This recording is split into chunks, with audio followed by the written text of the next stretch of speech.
Yesterday in my garden, I found out something that can ruin my entire harvest before I plant one plant.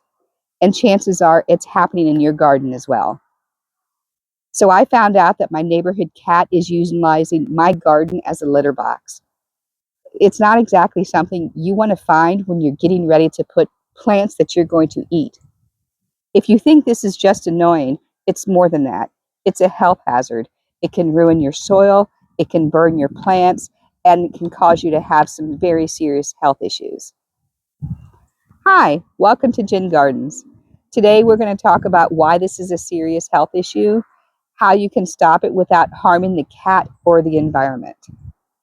So let's get started with what's really going on here.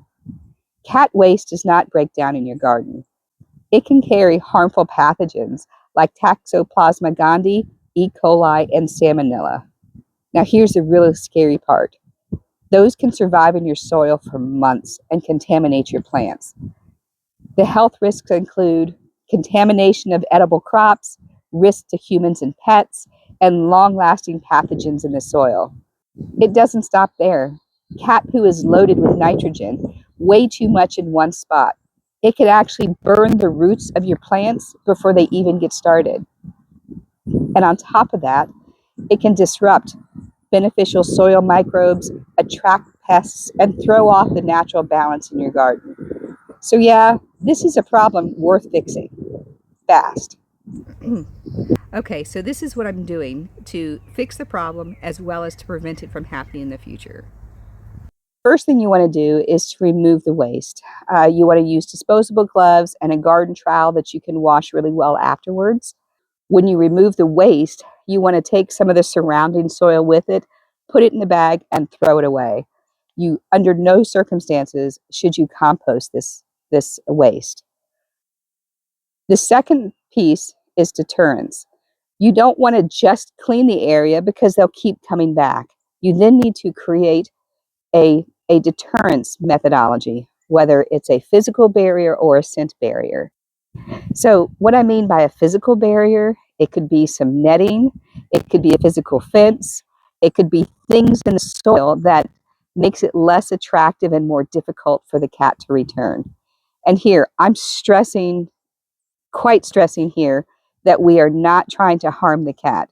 We are just trying to encourage it to go somewhere else. We also don't want to use things that is going to hurt your soil, because then that just compounds the issue of your harvest being impacted.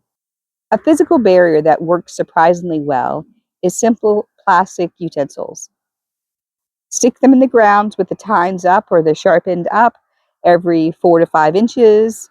It will prevent the cat from digging, and it works surprisingly well for a couple of weeks. I use my plastic utensils for a couple of weeks. I gather them up, put them in a bag, keep them in my shed, and use them again next year. I'm going to use a combination of things. First of all, I'm going to use some scent barriers. There are things that cats really, really don't like. Things like citrus peel, the smell of eucalyptus, the smell of pennyroyal. So mint, they also don't like mint. I am looking for something that's going to protect my garden for about 2 to 3 weeks until I can get plants in the soil, to prevent the cat from coming back. So I've already removed the offending poo and stuff from this area. And so what I'm going to do next is I'm going to throw some compost on top and spread it around, and then I'm going to add some coffee grounds, and then I'm going to put some of those cotton balls covered with eucalyptus and pennyroyal. And between the coffee grounds, the cotton balls, and the forks I'm going to plug in, that should deter the cat from coming back. Again, we don't need to have something, I don't need to have something permanent. I'm not going to put a fence up or use another kind of barrier, but that might work for you. So do what works for you. I would love to hear about what's worked in your garden to help prevent this cat, a cat from coming back, from using it as a litter box. It's unfortunately a common problem, but I'd love to hear from you. Go ahead and put it in the comments below what has worked for you, or if some of these have worked for you.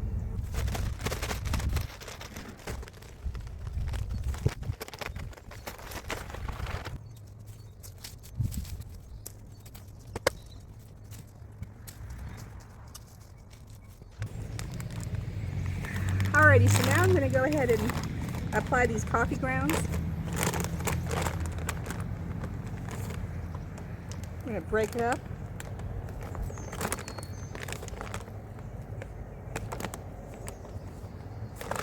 And I probably should be using some garden gloves on this with these coffee grounds, but I love the smell of coffee. I don't like the taste of it, which is why I don't have any coffee in my house. So if you have coffee at your house, even the K-cups, pop those K-cups open after they're used, save them, use them to sprinkle around the garden. Coffee is a great fertilizer. It also is a great cat repellent. So next, I'm going to take these 3 essential oils and I'm going to spray some cotton balls and put the cotton balls all around my garden. If you've ever smelled pennyroyal, you're not going to want to be around pennyroyal. It's quite strong. It's really effective against cockroaches and ants, but it's also super effective against cats as well. Something else that you can use, citrus peels. Get some oranges, cut up the oranges. You know, it also works well for household cleaners. It keeps your cats off your counters, unless they get used to it like mine have. Yeah, joys of cat ownership.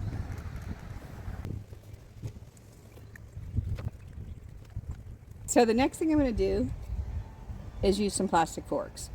I am literally just going to stick them in the soil so that it will defray the cat from digging in the garden.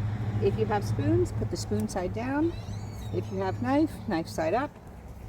And you're going to have a garden of planted plasticware. Of course, you can use bamboo.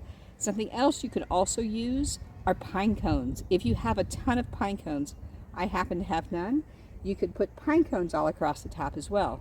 That will definitely defray the cat discourage the cat from doing its thing in your garden bed.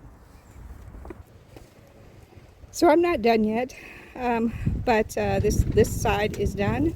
Over here, I've got that side done, and then over there and there. So it's coming along. I'm going to have to do the rest of the garden, and I'll let you know how it goes.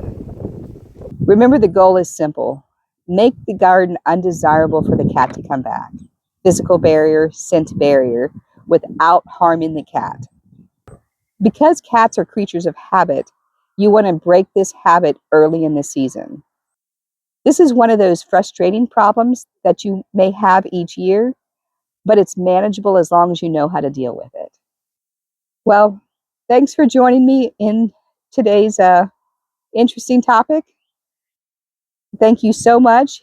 If you've enjoyed this video, give me a like.